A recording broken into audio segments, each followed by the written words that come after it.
და არა ისმის რა ქვია ეხლა რო არის BMW ხო აი პროსტო როგორ გააკეთეს აი ეს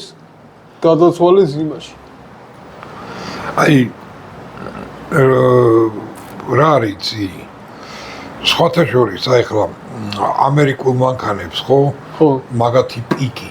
იყო 60-იანი წლები ამათი 90-იანი და ამათი იყო 90-იანები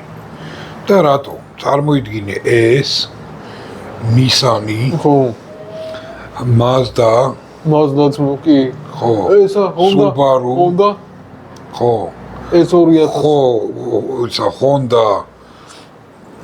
ისა ვიღოთ კიდე რა ქვია Mitsubishi Evolution-ი სერია რო დაიწყეს ხო მაგრამ ყველაზე მთავარი რა არის Nissan-მა ხო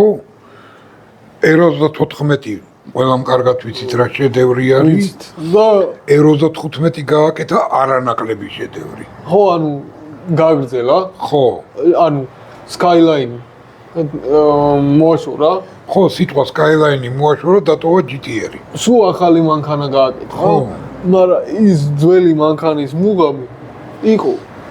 და დღემდე არის ანუ იმ მანქანას გავს მაგრამ ახალი ვარიანტი